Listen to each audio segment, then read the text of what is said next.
Hello दोस्तों, जय हिंद। तो देखिए, एसएससी जीडी और रेलवे एनटीपीसी का अभी एग्जाम चल रहा है। और इस एग्जाम में समचतुर्भुज का टॉपिक जो है कि चर्चा का विषय बना हुआ है, क्योंकि समचतुर्भुज से जो है कि लगातार हर शिफ्ट में क्वेश्चन पूछा जा रहा है। तो ऐसे में स्टूडेंट का कहना था कि समचतुर्भुज का एक वीडियो बना दे, जिससे कि कोई भी अगर टाइप का अगर क्वेश्चन आए समचतुर्भुज से तो स्टूडेंट बना सके।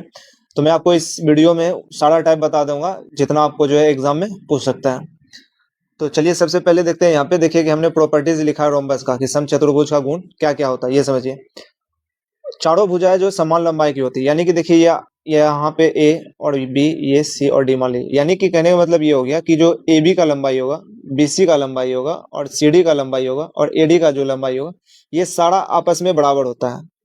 यानी कि कहने का मतलब मान लीजिए कि अगर ए बी 2 मीटर का है तो बीसी भी 2 मीटर का होगा, सीडी भी 2 मीटर का होगा और एडी भी 2 मीटर का होगा। यानी ये चारों साइड इक्वल हो जाएगा। ठीक है, ये पहला पॉइंट था इसमें। दूसरा पॉइंट देखिए यहाँ पे क्या है। आमने सामने की भुजा जो होती है वो एक दूसरे के समानांतर होती है। यानी ये भी देख लीजिए कि ए बी जो हो जाएगा ये इसके बराबर हो जाएगा, सी डी का। और बी सी जो हो जाएगा वो आपका ए डी के बराबर हो जाएगा। ये दूसरा पॉइंट हो गया कि आमने सामने का भुजा जो होता है वो आपस में बराबर होता है।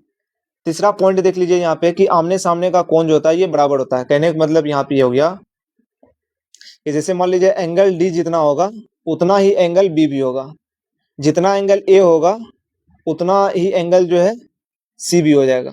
ठीक है, तो यानी कि जो अपोजिट साइड का जो एंगल है वो आपस में बराबर होता है। ठीक है, ये तीसरा पॉइंट था। अब आते हैं यहाँ पे चौथा पॉइंट। देखिए कि विकर्ण एक दूसरे के समकोण पर समद्विभाजित करती है। यानी देखिए ये मेरा विकर्ण है, चला गया। देखिए ये मेरा डायगोनल है, यानी कि ये बी डी जो है ये मेरा डायगोनल है और ए सी जो है ये भी मेरा डायगोनल है। और ये दोनों डायगोनल जो है देखिए इस पॉइंट पे जो है कट कर रहा है, या इस पॉइंट को हम ओ मान लेते हैं। यहाँ पे ये कट कर रहा है। ठीक है, और ये जो देखिए यहाँ पे जो इस पॉइंट पे कट कर रहा है, तो ये जो कट कर रहा है ना ये 90 डिग्री का कोण बनाता है। यहाँ से देखिए ये भी, अगर इस एंगल का बात करें सी ओ डी का बात करें तो यहाँ देखिए आपका 90 का बनेगा। अगर बी ओ सी का बात करें तो ये भी यहाँ 90 का बना रहा है। ए ओ बी का बात करेंगे तो ये भी 90 का कोण बनाएगा और ए ओ डी का बात करेंगे तो भी यहाँ पे 90 का कोण बनेगा। तो कहने का मतलब हो गया जो डायगोनल इंटरसेक्ट करता है जिस पॉइंट पे, तो वहां पे जो है कि 90 डिग्री का वो कोण बना देता है। ठीक है, तो ये इतना बात हो गया इसका। ठीक है, आप देखिए यहाँ पे चलते हैं कि आप देखिए फॉर्मूला से किस आधार पे जो क्वेश्चन पूछा जाता है। तो यहाँ देखिए फॉर्मूला बेस्ड क्वेश्चन क्या होता है। अब जब दोनों विकर्ण की लंबाई दी गई हो तो क्षेत्रफल बराबर ये होता है, half into diagonal 1 into diagonal 2। यानी कि देखिए अगर आपको ये ए बी और सी और डी, यानी मान लेते हैं कि अगर आपको डायगोनल ए सी दिया गया है और डायगोनल आपका बी डी आपको दिया गया है। अगर ये दोनों डायगोनल आपको दिया है और आपसे पूछ ले कि इसका क्षेत्रफल क्या होगा, तो आप सीधा इस फॉर्मूला पे पुट कर दीजिएगा दोनों डायगोनल का, यानी कि हाफ इंटू डायगोनल 1 और डायगोनल 2 का वैल्यू रख दीजिएगा तो आपको एरिया निकल जाएगा। ये हो गया एरिया का बात। अब आते हैं यहाँ पे परिमाप की बात करते हैं।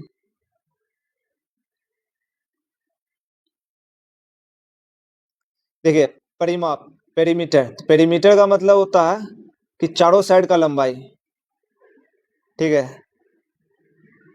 चारों साइड का लेंथ का जोड़ जो होता है वही आपको पेरीमीटर होता है। यानी मान लेते हैं कि ये ए बी और ये सी और डी। अगर मान लेते हैं कि ए बी आपका 2 मीटर है तो बी सी भी 2 होगा, सी डी भी 2 होगा और ए डी भी 2 होगा। ठीक है, तो आपको पेरीमीटर पूछा, तो पेरीमीटर का मतलब होता है लंबाई। यानी कि ए बी आपका 2 मीटर हो गया तो बी सी आपका 2 मीटर हो जाएगा और सी डी भी 2 मीटर और ए डी भी 2 मीटर। तो सबको जोड़ देंगे कितना होगा, ये दो दो चार, चार दो छः, छः दो आठ हो गया।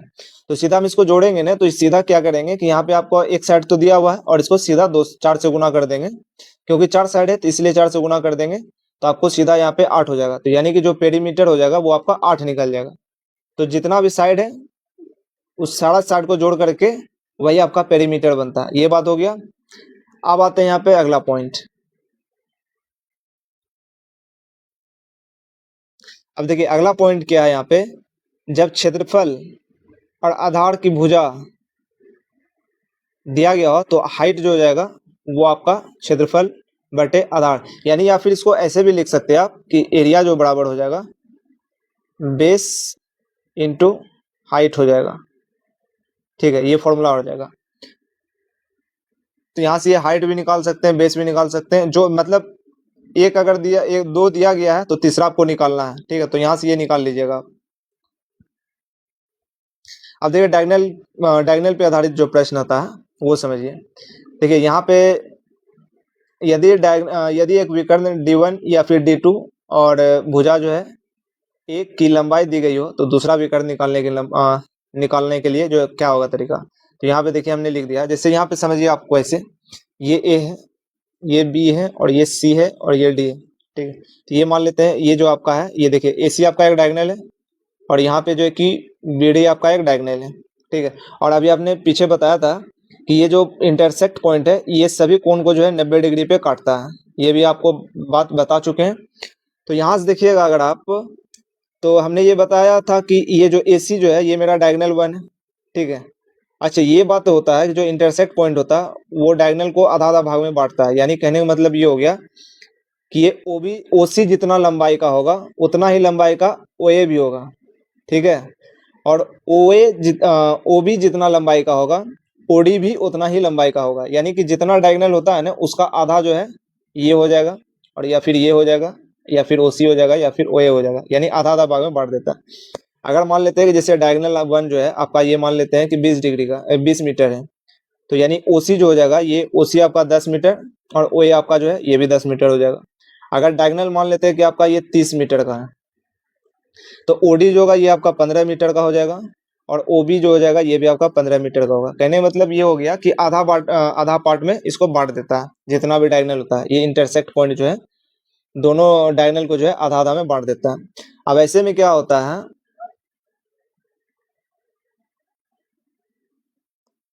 अब ऐसे में क्या होगा कि जैसे कि मान लेते हैं कि ये मेरा डायगोनल 1 है।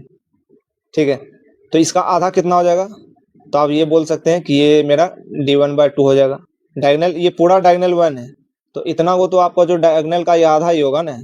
और दूसरा ये मान लेते हैं कि मेरा ये डायगोनल 2 है, ये पूरा आपका डायगोनल 2 है, तो सिर्फ इतना का बात करें, ये मान लेते हैं यहाँ पे O और B मान ली, तो यहाँ से देखिए ये इतना क्या हो जाएगा, तो आप कहेंगे कि ये D2 का आधा हो जाएगा। अब ये देखिए ये आपका D1 का आधा हो गया और ये आपका D2 का आधा हो गया, और यहाँ से आपको ये 90 डिग्री का कोण भी बनाता है, तो ये मेरा जो है ये भुजा को हम A मान लिए। ठीक है, तो यहाँ से देखिए ये आपका क्या बन रहा है, ये एक राइट एंगल ट्रायंगल बन रहा है। AOB जो है ये आपका एक राइट एंगल ट्रायंगल बन रहा है। और राइट एंगल ट्रायंगल में आपको पता है कि दो साइड दिया गया रहता है, तो तीसरा साइड जो है हम पाइथागोरस थ्योरम का इस्तेमाल करके जो है कि तीसरा साइड को निकालते हैं। और वही चीज आपको यहाँ भी दिया गया। तो A का स्क्वायर जो होता है वो डायगोनल 1 का आधा का स्क्वायर और डायगोनल 2 के आधा का स्क्वायर का सम होता है। तो यहाँ से जब भी आपको ये दिया रहे कि दो डायगोनल का आधा आधा दिया गया है, तीसरा भुजा निकालना है, तो यहाँ से भी निकाल सकते हैं, या फिर एक विकर्ण एक साइड दिया गया है तो दूसरा विकर्ण निकाल सकते हैं। तो इसी फॉर्मूला से, ये बात आप ध्यान में रख लीजिएगा। देखिए मैक्सिमम क्वेश्चन में क्या होता है ना कि जब आपको एरिया निकालने के लिए बोलेगा तो आपको एक भुजा दे देगा, एक साइड दे देगा और एक डायगोनल दे देगा। ठीक है, जैसे ये मान लेते हैं डायगोनल दे दिया, पूरा दे दिया डायगोनल, तो इसका आधा दे देगा। ठीक है, तो आपको ये डायगोनल दूसरा डायगोनल निकालना होगा। तो दूसरा डायगोनल निकालने के लिए यहाँ से पहले ये इतना वो आधा जो है इसका आधा पहले निकालना होगा। कैसे, पाइथागोरस थ्योरम से। तो पाइथागोरस थ्योरम से जब निकालिएगा तो मैक्सिमम टाइम में वो जो देता है ना, जो मतलब डाटा दे देगा आपको, वो एक ट्रिपलेट टाइप का देता है। आप लोग पढ़े होंगे ट्रिपलेट। ठीक है, अगर ट्रिपलेट अगर याद नहीं रहता है तो फिर आपको पाइथागोरस थ्योरम से लगा करके जो है प्रोसेस आपको वैल्यू निकालना पड़ेगा। ठीक है, तो ये बात मैं आगे बताऊंगा, प्रश्न आगे क्वेश्चन दिया हूं वहां पे बता दूंगा मैं। तो आगे देखिए यहाँ पे, फिर ये तो हो गया आपका डायगोनल के आधार पे। अब कोण के आधार पे देख लीजिए, कोण के आधार पे क्या होगा कि आंतरिक कोण यानी इंटरनल एंगल जो है समचतुर्भुज के कोण अपोजिट, ये तो बता चुके हैं कि अपोजिट एंगल जो होता है वो बराबर होता है। और ये इंपॉर्टेंट बात हो गया, एडजेसेंट एंगल यानी आसान कोण जो है, आसन कोण जो है ये आपका 180 डिग्री का कोण होता है। यानी कि ये एंगल और ये एंगल, ये दोनों को जोड़ेंगे तो 180 का कोण बनेगा। ठीक है, या फिर ये एंगल, एक मिनट रुकिए, यहाँ देखिए, या फिर ये एंगल और ये एंगल जोड़ेंगे तो 180 होगा। अब किसी दो एंगल को ले लीजिए तो उसका सम जो हो जाएगा वो आपका 180 बनेगा। अगर ये दोनों को लेंगे तो ये 180 होगा, अगर ये दोनों को लेंगे तो ये 180 हो जाएगा, ये दोनों को लेंगे तो ये 180 हो जाएगा। तो कोई भी दो एंगल जो सड़ा हुआ है उसका सम जो होगा वो 180 का होगा। अगर ये आमने सामने का बात करेंगे तो ये दोनों आपस में बराबर हो जाएगा। अगर मान लेते हैं कि ये मेरा अगर 60 है तो ये भी आपका 60 हो जाएगा। अगर ये मान लेते हैं कि 100 है तो ये भी आपका 100 हो जाएगा। ठीक है, तो आमने सामने वाला ये बराबर होता है और एडजेसेंट एंगल जो होता है वो 180 होता है सम उसका। ठीक है, तो अगला क्या है यहाँ पे पॉइंट, यहाँ पे कि अगर मान लेते हैं कि आपको एरिया निकालना हो तो इसमें क्या होगा, एक मिनट बता देते हैं।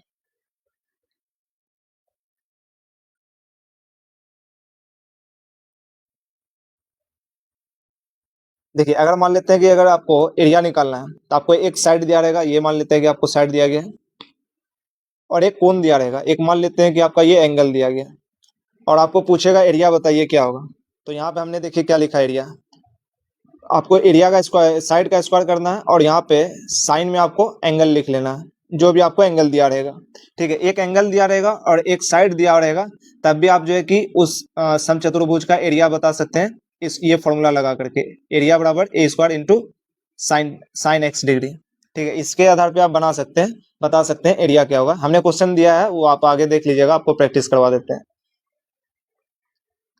अब देखिए यहाँ पे हमने क्वेश्चन ले लिया कुछ, तो यहाँ क्वेश्चन सॉल्व करते हैं तो आपका कॉन्सेप्ट जो है क्लियर हो जाएगा। देखिए यहाँ पे दिया गया है एक समचतुर्भुज की प्रत्येक भुजा जो है 10 सेंटीमीटर लंबी है, तो इसका परिमाप क्या हो जाएगा। देखिए हम आपको जो है कि फिगर बना करके बता देते हैं ताकि आपको अच्छे से समझ में आ जाए, लेकिन आपको हर बार फिगर बनाना नहीं है, बस हम आपको समझाने के लिए बताते हैं। ठीक है, देखिए हमने ये फिगर बना लिया है, ये मान लेते हैं साइड मेरा ए है और ये बी है, ये है सी और ये डी है। ठीक है, इसमें क्या बोला है कि एक समचतुर्भुज की प्रत्येक भुजा 10 सेंटीमीटर, कहने का मतलब हो गया ए भी आपका 10 है, बीसी भी 10 है, सीडी भी 10 है और एडी भी 10 है। तो पूछ रहा है परिमाप क्या होगा, तो हमने आपको बताया था कि परिमाप जो होता है वो 4a होता है। ठीक है, यानी कि 4a, यानी कि 4 इंटू ए आपका हो गया, यानी कि साइड कोई भी साइड ले लीजिए, ये भी आपका ए होगा, ये भी ए होगा, ये भी ए होगा, ये भी ए होगा, क्योंकि सभी साइड जो है इक्वल है, तो आपको सीधा मल्टीप्लाई कर देना 4 से, तो यानी 4 इंटू 10 करेंगे तो ये आपका 40 हो जाएगा। तो यानी ऑप्शन नंबर आपका सी सही आंसर हो जाएगा। चलिए सेकंड नंबर क्वेश्चन दिया गया है एक समचतुर्भुज का परिमाप जो है वो 52 मीटर है, इसकी भुजा कितनी होगी, देख लीजिए यहाँ पे। देखिए ये आपका मान लेते हैं कि समचतुर्भुज हो गया, और यहाँ पे इसका परिमाप दिया गया 52 मीटर है, तो 52 मीटर का मतलब क्या हो गया। अच्छा, परिमाप का हमने बताया था कि ये 4a के बराबर होता है। ठीक है, तो यानी कि यहाँ पे आपको ये 52 के बराबर दिया गया, 4 से इसको डिवाइड कीजिएगा तो ये 13 बार में कट जाएगा, तो यानी ए का मान क्या हो गया, ए का मान 13 हो गया, ए का मान 13 मतलब ये भुजा हो गया। ठीक है, 13 हो गया, तो ऑप्शन नंबर आपका भी सही आंसर हो जाएगा। चलिए थर्ड नंबर क्वेश्चन दिया गया, यहाँ पे हम फिगर बना लेते हैं पहले। देखिए क्वेश्चन दिया गया है एक समचतुर्भुज के एक विकर्ण की लंबाई 16 मीटर है तथा दूसरे विकर्ण की लंबाई 24 मीटर है, समचतुर्भुज का क्षेत्रफल कितना होगा। देखिए यहाँ से ये आपका एक डायगोनल ये हो गया, ये आपको दिया गया एक मान लेते हैं कि ये 16 है, और ये एक डायगोनल आपका ये है, और ये आपका डायगोनल जो है ये 24 मीटर का है। ठीक है, तो यहाँ पे देखिए हमने बताया था अभी पहले ही कि ये डायगोनल को आधा आधा पार्ट में डिवाइड करता है, तो हालांकि आपको यहाँ पे करने की जरूरत नहीं है, तो यहाँ पे आपको समचतुर्भुज का क्षेत्रफल पूछा है, तो आपको पता है कि एरिया बराबर जो होता है वो half into diagonal 1 into diagonal 2 होता है। तो यहाँ पे आप सीधा वैल्यू रख दीजिए, तो यहाँ पे डायगोनल 1 यानी कि 16, डायगोनल 2 आपका 24, तो 2 से देखिए यहाँ पे आपका 16 कट जाएगा 8 बार में, तो 24 चौके 8 चौके 32, देखिए यहाँ पे यूनिट नंबर से भी देख सकते हैं कि 8 चौके 32, और 32 वाला देखिए यहाँ पे एक ऑप्शन नंबर सी में ही यूनिट डिजिट आपको जो है 2 दिख रहा है, तो यानी ऑप्शन नंबर सी हो जाएगा। आप इसको मल्टीप्लाई भी कर सकते हैं कि 8 दूनी 16 हो गया और 8 चौके 32 हो गया, यानी 192 मीटर स्क्वायर आंसर हो जाएगा, यानी ऑप्शन नंबर सी आपका सही आंसर होगा। देखिए 4 नंबर क्वेश्चन दिया गया, एक समचतुर्भुज का क्षेत्रफल जो है 144 वर्ग सेंटीमीटर है, इसके एक विकर्ण की लंबाई जो है 18 सेंटीमीटर है, तो दूसरे विकर्ण की लंबाई कितनी होगी। देखिए हमने आपको अभी पाइथागोरस थ्योरम बताया था, तो वहां से आपको देख लेना होगा। तो यहाँ से देखिए ये आपका डायगोनल 1 डायगोनल 2 किसी को भी मान सकते हैं, ये मान लेते हैं डायगोनल 1 और ये आपका डायगोनल 2 है।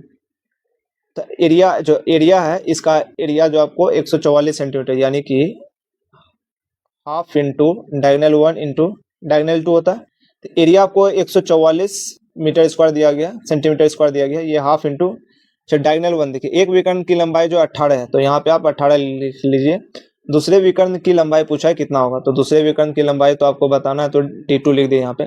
2 से देखिए आपको ये 18 कट जाएगा 9 बार में, और 9 से कट जाएगा 144 16 बार में, तो डायगनल 2 का वैल्यू जो हो जाएगा वो आपका 16 सेंटीमीटर स्क्वायर, यानी ऑप्शन नंबर सी आपका सही आंसर हो जाएगा। देखिए 5 नंबर क्वेश्चन दिया गया है, एक समचतुर्भुज की एक भुजा जो है 13 सेंटीमीटर है और एक विकर्ण की लंबाई जो है 24 सेंटीमीटर है, तो इसका क्षेत्रफल क्या होगा। देखिए इसी में आपको जो है ट्रिपलेट काम आएगा। ये मान लेते हैं हमने समचतुर्भुज बना दिया, ये मान ले ये ए, ये बी और ये सी और ये डी हो गया। यहाँ पे डायगोनल बना लेते हैं, ठीक है। ये अच्छा देखिए, ये इंटरसेक्ट पॉइंट आपको बताया था कि ये 90 डिग्री पे कट करता है, तो यहाँ पे इसको हम ओ मान लेते हैं, इस इंटरसेक्ट पॉइंट को। देखिए यहाँ पे एक भुजा जो है आपको 13 सेंटीमीटर दिया गया, यानी ये आपको भुजा जो है 13 सेंटीमीटर दिया गया, ठीक है। एक विकर्ण की लंबाई जो है डायगोनल 24 सेंटीमीटर, अब 24 सेंटीमीटर किसी को भी मान सकते हैं, तो ये मान लेते हैं कि ये मेरा डायगोनल जो है, ये डायगोनल 1 जो है ये 24 सेंटीमीटर का।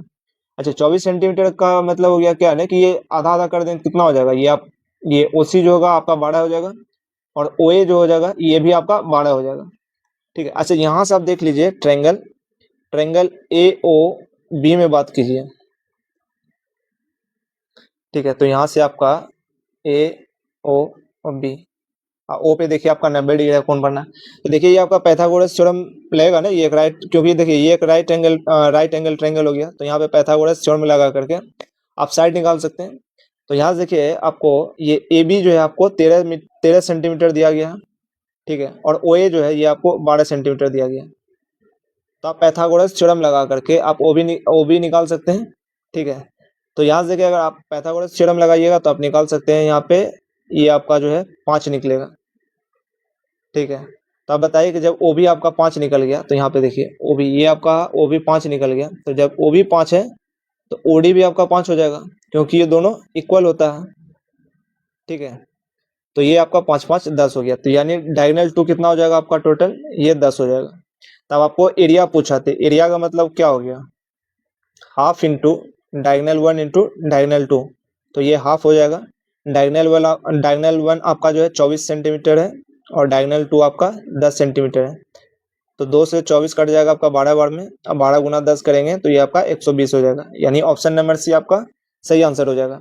अब आप देखिए कि यहीं पे आपको जो ये जो पाइथागोरस थ्योरम लगा करके आप वैल्यू निकालें, तो इसमें जितना आपको समय लगा है ना, आप उसको समय को बचा सकते हैं। तो यहाँ पे देखिए कुछ ट्रिपलेट हम लिख देते हैं, आप उसको याद कर लीजिएगा, बस 3 4 याद कर लीजिए, इसी पे ज्यादातर आता है। एक आपका 3 4 5 का ट्रिपलेट बनता है, और एक आपका 5 12 13 का ट्रिपलेट बनता है, एक आपका 8 15 17 का ट्रिपलेट बनता है, एक आपका 7 24 25 का ट्रिपलेट बनता है, एक और लिख लीजिए 9 40 41। ये बहुत कम पूछता है, मेन आपको ये 4 जो है, ये 4 याद कर लीजिएगा, क्योंकि मैक्सिमम टाइम जो वैल्यू आपको देगा ना वो इसी चारों वैल्यू पे देता है, ठीक है। और याद देखिए दूसरा बात क्या है ना, कि आप यहाँ से ट्रिपलेट बना भी सकते हैं, बनता कैसे है वो समझिए। अच्छा पहले तो ये समझ लीजिए कि ये ट्रिपलेट क्या होता है, पहले आपको मैं ट्रिपलेट समझा देता हूँ कि ट्रिपलेट होता क्या है। जैसे ये मान लेते हैं कि ये मेरा राइट एंगल ट्रायंगल है, ये ए बी सी है। अभी हमने ट्रिपलेट लिखा था कि 5 12 13 है, ठीक है। अच्छा यहाँ पे आपको ये साइड पता होगा ये राइट एंगल ट्रायंगल में, कि ये आपका जो होता है ये परपेंडिकुलर होता है, ये आपका बेस होता है और ये आपका हाइपोटेनस होता है, ठीक है। अच्छा ये आपको पता होगा कि जो हाइपोटेनस का जो साइड होता है ये, यानी एच जो होता है, पी से भी बड़ा होता है और बी से भी बड़ा होता है, यानी कि सबसे बड़ा अगर वैल्यू होता है तो वो हाइपोटेनस ही होता है। तो ये जो हमने ट्रिपलेट लिखा है 5 12 13, तो इसमें देखिए कि सबसे बड़ा वैल्यू क्या है, 13 है, तो 13 जब भी होगा ना वो आपका हाइपोटेनस का वैल्यू होगा, ठीक है। बाकी जो 5 और 12 बचा है ये दोनों आपस में एक्सचेंज हो सकता है, यानी कि P5 भी हो सकता है, P12 भी हो सकता है, B5 भी हो सकता है, B12 भी हो सकता है। अगर मान लेते हैं P अगर आपका 5 है तो B12 हो जाएगा, अगर P आपका 12 है तो B आपका 5 रहेगा, तो ये दोनों में से कोई आपस में हो सकता है, ठीक है। लेकिन बड़ा वैल्यू जो है वो हमेशा हाइपोटेनस होगा, ठीक है। तो इसको यूज कैसे करते हैं, तो अगर मान लेते हैं कि यहाँ पे ये जो आपका, 1 मिनट मिटा देने दीजिए इसको।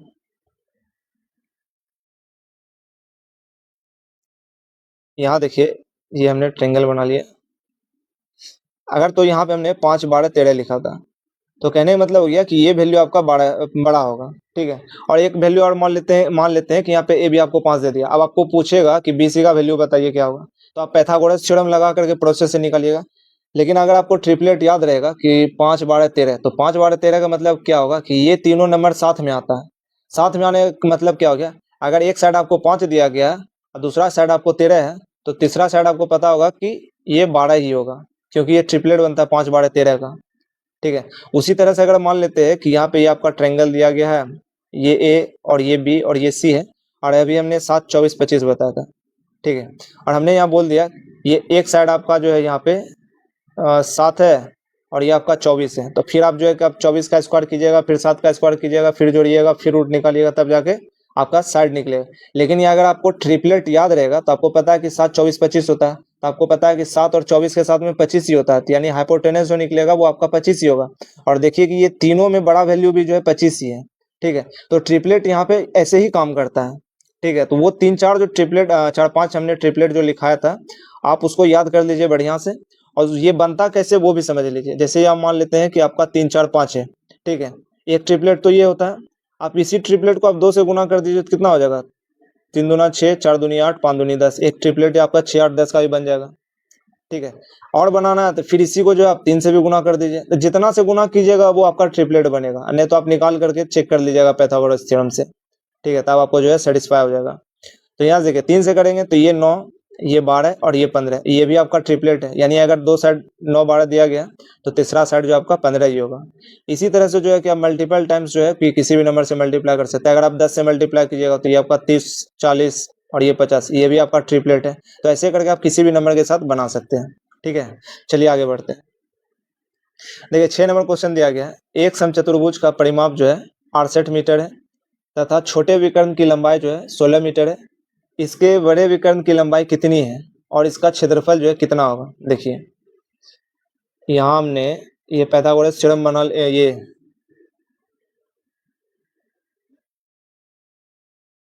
देखिए यहाँ हमने समचतुर्भुज बना लिया है और इसमें बोला परिमाप जो है कि 68 मीटर है। तो परिमाप आपको पता है कि 4a बराबर जो है 68 दिया गया, तो 4 से ये कट जाएगा 17 बार में, यानी ए जो यानी कि साइड जो आपका 17 मीटर है, तो ये आपका 17 मीटर है। और यहाँ से आपको डायगोनल बना देते हैं, ठीक है। ये आपका डायगोनल हो गया। तो देखिए विकर्ण का जो लंबाई है 16 मीटर है, तो छोटा विकर्ण आप बना लेते हैं, ये मान लेते हैं आपका 16 है। तो 16 करने का मतलब हो गया कि ये 8, तो ये भी 8 हो जाएगा। और ये आपका देखिए 90 डिग्री पे कट करता है, ये भी पता है। आप देखिए यहाँ से फिर पाइथागोरस थ्योरम से लगा लीजिए दिमाग। अभी जो मैंने आपको ट्रिपलेट बताया, तो देखिए ये साइड आपको 8 है। अच्छा ट्रिपलेट अभी क्या बताते हैं, 8 15 17, ये आपको ट्रिपलेट बताते हैं। देखिए यहाँ पे 8 है, ये आपको 17 है, तो ये साइड जो निकलेगा वो आपको कितना निकलेगा, 15 ही होगा, ठीक है। जब ये 15 है तो ये भी तो 15 होगा, ठीक है। तो यहाँ से देखिए ये डायगोनल कितना हो गया आप टोटल, तो ये डायगोनल हम बोल सकते हैं कि ये डायगोनल आपका 30 हो जाएगा, ठीक है।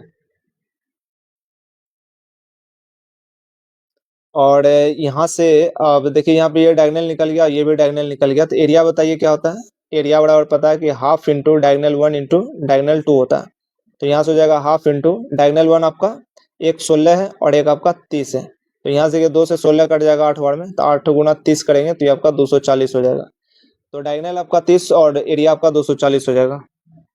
देखिए एक सही कर लीजिएगा इसको, यहाँ पे आप 30 कर लीजिएगा, ठीक है। तो यहाँ से आपको ऑप्शन नंबर बी सही आंसर हो जाएगा, क्योंकि देखिए एरिया 240 मीटर हो जाएगा, 240 मीटर स्क्वायर हो जाएगा, और आपको डायगोनल जो है आपको 30 मीटर का हो जाएगा, ठीक है। तो यहाँ पे देखिए इसी तरह से ट्रिपलेट काम करता है, ये ध्यान में रख लीजिएगा, इसलिए मैं बार बार आपको बोल रहा हूँ। देखिए 7 नंबर क्वेश्चन दिया गया है, एक वर्ग तथा एक समचतुर्भुज एक ही आधार पर बने हैं, उनके क्षेत्रफलों का अनुपात जो है क्या हो जाएगा। जैसे मान लेते हैं यहाँ पे आपका एक स्क्वायर बना हुआ है और इसी बेस पे आपका जो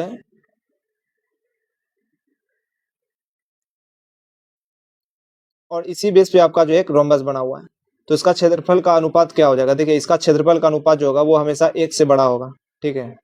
ये याद रख लीजिएगा कि हमेशा 1 से बड़ा होगा, यानी ऑप्शन नंबर 1 आपका सही हो जाएगा। देखिए 8 नंबर क्वेश्चन दिया गया है, एक समचतुर्भुज के एक विकर्ण की लंबाई दूसरे विकर्ण की लंबाई का 80% है। इस समचतुर्भुज का क्षेत्रफल बड़े विकर्ण के वर्ग का कितने गुना होगा।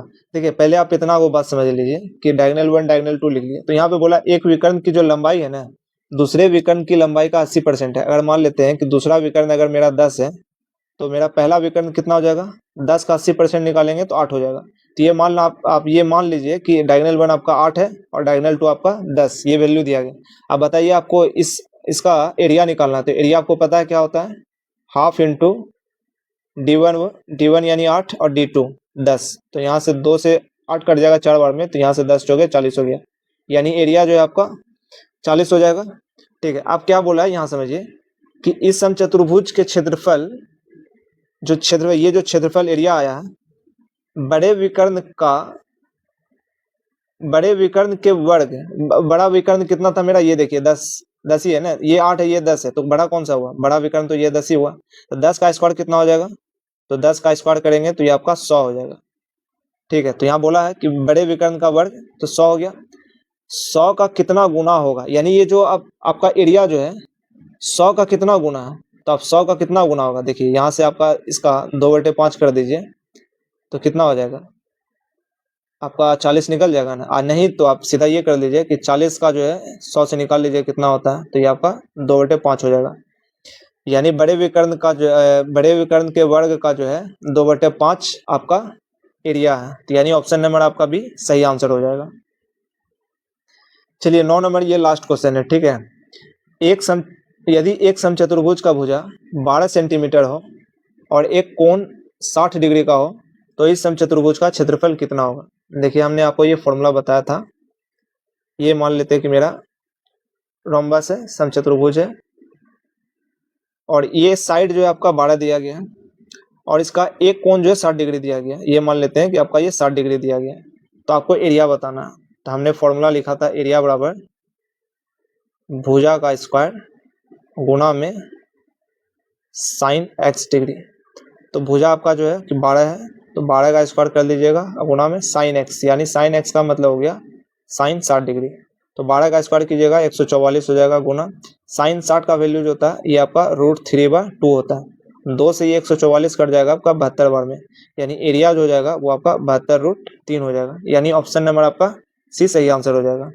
ठीक है, तो देखिए ये आपका टोटल रोम्बस से जितना आपको क्वेश्चन पूछ सकता था वो मैंने सारा टाइप इसमें बता दिया है। आप इस वीडियो को बढ़िया से देख लीजिए, इससे बाहर आपको एग्जाम में नहीं पूछेगा। यानी आपका एग्जाम जीडी है और या फिर एनटीपीसी है, तो इससे बाहर आपको नहीं पूछेगा। ठीक है, अगर आपको वीडियो पसंद आए तो वीडियो को लाइक और चैनल को सब्सक्राइब जरूर कीजिएगा।